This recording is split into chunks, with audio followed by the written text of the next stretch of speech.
कैसे हैं आप सभी।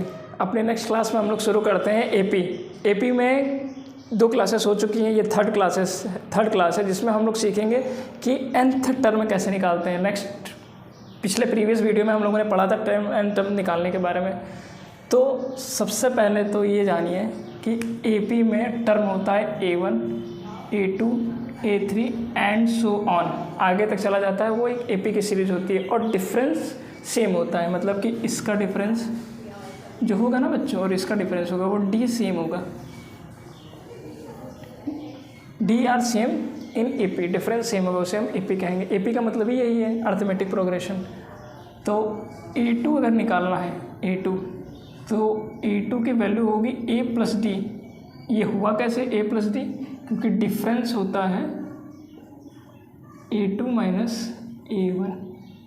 तो डिफरेंस, अब A2 निकालना है हमको, ठीक है। तो A1 या A लिख के D डाल दो, ये भी लिख सकते हैं, ठीक है। तो A और D क्या है? 2 माइनस 1, D आ गया। A3 अगर निकालना है ये वाला A3 कॉम, तो A है plus D plus D। A plus D क्यों रखा? A प्लस डी क्यों रखा बताइए? A3 निकालना है ना, तो ये क्यों रखा? ये निकालना इसको निकालना है, इससे निकालना है, इसलिए। तो A plus D D 2D, ठीक है। तो 2D को लिख सकते 3 माइनस 1D। अब A4 निकालना है अगर मान लो दिया हो, तो A3 प्लस डी, और A3 की वैल्यू क्या है आपकी? ये वाली पुट कर दी।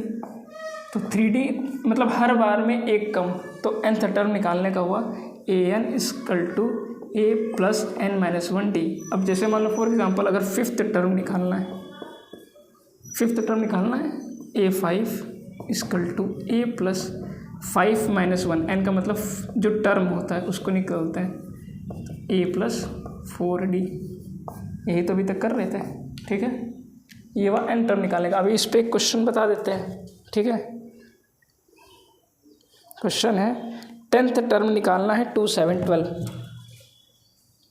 2, 7, 12 का 10th टर्म। एक क्वेश्चन है 2, 7, 12, ये एपी का है, इसका 10th टर्म निकालना है।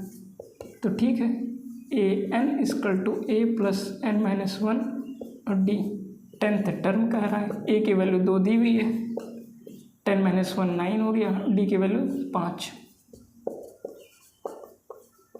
47, ठीक है। Okay, thank you class. Please like subscribe the channel. मिलते हैं अगली वीडियो में, तब तक के लिए जय।